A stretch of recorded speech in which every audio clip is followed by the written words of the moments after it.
everybody, I am the Lightning Turk, and welcome back to another Supremacy 1914 roleplay game. Today's roleplay game, as always, well, not really, as for the past few weeks, is the Victorian 1850 roleplay. Right now, at the moment, we are in summer of 1853, and I'm just going to do a quick recap. Actually, not a quick recap this time. I'm going to do a detailed recap and an explanation on everything that has happened up to this point. Yes. So, we're going to start with North America, starting with North America. Unfortunately, the player that joined as British Canada joined as the wrong British Canada. He joined as Canada itself. And you know what? I'm actually fine with that, so you might as well just do it. So instead of having this and this be discoverable over time, this, basically British Canada, Newfoundland, Ile de Anticosti, Baffin, and Kivalik, well, yeah, Kivalik, something of that nature, will be discoverable over time. So basically, one province every 4 days. He will be able to take one of them every 4 days. So I'm guessing he's going to take British Canada, like the main this first, and he's got a few, not a few actually, just one tech production center going. So aerodromes, as I had stated earlier, increases your technology, unless you're AI. Yeah, I don't. Why you build aerodromes without even having planes? I'll never know. Oh, Newfoundland. Anyways, moving to North America, like the remainder of North America, the U.S. of A. has a ton of tech centers and railways and forts going. So he is just trying to max out on tech as fast as possible and trying to get tech in every single province as fast as possible. And his relations with his southern member, the Southern States of America, which will become the Confederated States of America, is not going well. Their relations are starting to sour as we move further towards the brink of civil war in the United States of America. Since it's only summer of 1853, there's like a ton of time, but yeah, there's like 11 days or something of that nature, maybe even more. I'm guessing 15 more days until this goes in. So the thing for this will be, as such, you will, I'm guessing whoever takes the capital first. Yeah, that's pretty much. I'm thinking that should be it. Whoever takes the capital of their enemy wins. And that's just basically it. Because from what I researched, did the, because like the Confederate States never were able to take Washington D.C. and the the Union was only able to take Atlanta for these portions at the end. And by the point that that was taken, like by the point that Atlanta was taken, it was all over for them. Uh, from what I had researched, and I may be wrong, and I'm most likely wrong, but I'm just saying it that way. So that aside, moving further south, Mexico is an AI nation. We could always use Mexico. Is is this an AI nation? No, it's not an AI nation, right? It is an AI nation. So the United Latin American nations are AI. We have Spain in control of this region of Cuba. Spain has Cuba at the moment, so that's good with land swap. Um, just what was it called? Haiti. There we go. Haiti's good there. Moving further into South America, we have Colombia, Venezuela, both doing well. Colombia has been able to recapture or just annex Panama and add it to its empire as always. The Peruvians have formed a union for a few nations in South America. I'm thinking it's a union between Brazil, Argentina, and Colombia and Venezuela. That should I'm bullshitting here, but that was what I had read. I think he's trying to. Yeah, he's in an effort to unite the nations of South America in an effort to just double in an effort to. He's just trying to do that and be diplomatic and all that, and that's very nice of him. And he had taken Macas and Arica from Peru, I mean, from Ecuador, and nothing else yet. So I guess I'm guessing he's gonna start another war and maybe take Nueva Loja, Nueva Rocaferte, like Fuerte, like these two provinces, or maybe just these two provinces, to be able to make him a bit more tough. Let's see, is he missing anything? Let's see what economically what he has. He pretty much has everything he needs, really. Like honestly, I could only see him needing or just perhaps wanting another grain province. Yeah, he could use some grain and it's like so he might not even like take these. He might just take the Quito and Gui. I'm not even gonna. I'm not even gonna. Brazil is just mighty fine lords as ever. Look at this sexy fucking beast. Look at this nation. Same thing for Argentina. Argentina is doing rather well in colonizing. It's slowly been colonizing. It's taken Puerto Montt. It's taken Sarmiento, and now it has taken Puerto Aysén. So every 4 days it will be taking another province. So in total, 4, 8, 16, 20. Right, math. So in 20 days, he's gonna have all these provinces and pretty much all of South. I'm gonna call it Patagonia. Just all of Patagonia will be under his control. Moving to Africa, there's currently a rebellion in Tete, controlled by the what was it? Free State. What were they called? I have no idea. Orange. There we go. The Orange Free State is having a little trouble in Tete. Itete, I don't know, just Africanness. Um, South Africa hasn't really done anything. Neither has Madagascar.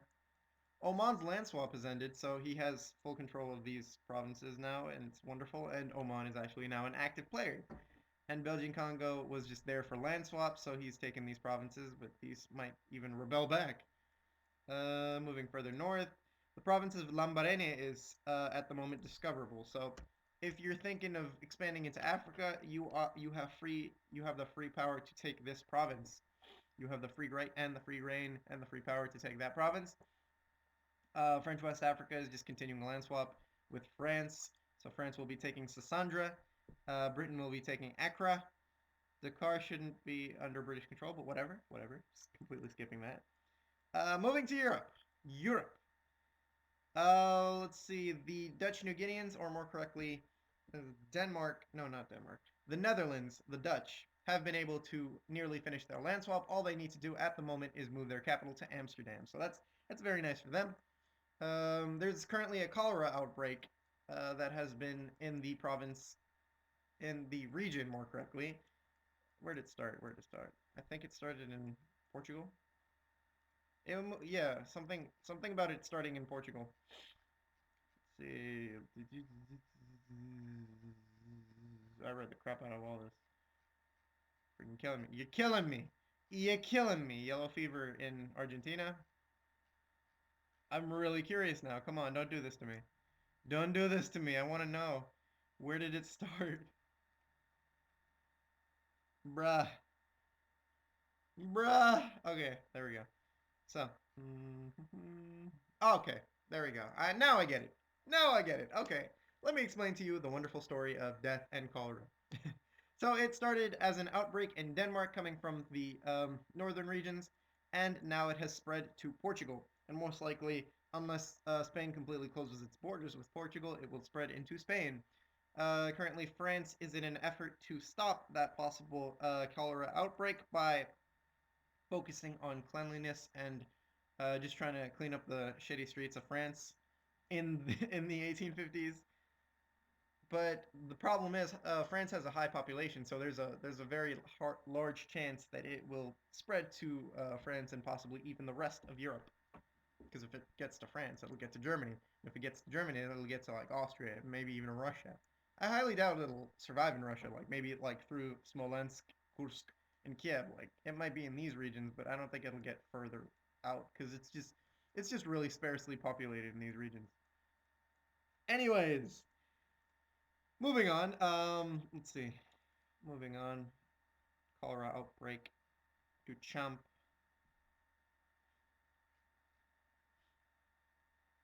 Quietness. Yeah, anyways, in Portugal, Queen Maria II has died, and Europe, as well as France, expresses its condolences towards them. Pretty much nothing really militarily going on in Europe at the moment. Just everyone being relatively peaceful. Thankfully, the war nerfing is real. Like I've nerfed it so that you can only take one province in a war in Europe. Only one per war, which is freaking awesome. because it keeps the map looking relatively accurate. Like as you can see, it's only 1850, but like things are pretty nice. The only patch of alternate history is basically the freedom of Poland, Lithuania, and its control over Danzig, or Gdansk, or Danzig. I don't know. I can't pronounce Danzig. Danzig or Gdansk, whatever. Italy is united early, so he's just chilling there. He hasn't really been doing anything. I haven't really seen much from him concerning like wars in other regions, but I know one thing: he's very interested in colonization, as well as everyone else. Pretty much everyone's preparing for colonization of the regions, so that'll be fun to watch. Moving to the Ottoman Empire, and British Egypt, actually. So the leader of Egypt, what was his name? Dang it, he was Ottoman. He was slightly Ottoman. He was Circassian. Muhammad Ali. No, no, Abbas the First. Abbas the First was killed by his slaves early this year, and currently, to keep the region going into a state of civil war, the Regency Council is doing everything in its power to keep the country together and keep everything from falling apart, pretty much. And it's pretty good looking, Egypt is, and it's formerly the Ottoman vassal, but it's pretty free and it's not really doing anything. And I don't really demand tribute from my vassals, because Najd is also my vassal, and I haven't really, what is he doing? I have to tell him, damn it. Why do people, okay, look, if your tech doesn't allow you to build factories, don't build factories. If your tech allows you to build factories but not build any troops, don't build factories or troops. Just don't. Just wait till you can. Check the tech list. Like we made the tech list for a reason. Like Akean worked hard on that damn thing. Anyways, Russia hasn't been doing anything aside from launching wars into the Qing Empire. So let me just explain that. So currently, or more correctly, a few days ago, the Qing Xinjiang, Xinjiang, and the Russian Empire were at a state of war because the Russian Empire wanted these four provinces of what is modern day Mongolia. So these regions over here with the shit morale. Anyways, and basically the Xinjiangs, since Mongolia at the time period is a Qing vassal or a Chinese vassal, they just started a massive war between each other, which the Russians were able to completely win and take. In fact, all of these, well, not that one, all these provinces over here on fire, which caused the Chinese to lose and make peace.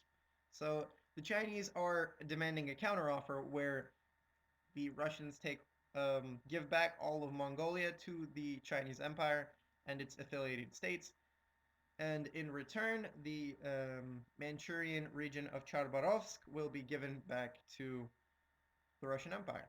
That's pretty much it. So, Xinjiang. That's pretty much what is going on in that region. Moving back, I'm just jumping around here. I'm sorry about that. Persia and Oman. So, Persia has recently been intending for imperialization over the Omani regions, and the more correctly, fishing rights within the Straits of Hormuz and just the Straits of the what is it called? What the hell is it called? The Persian Gulf. There we go.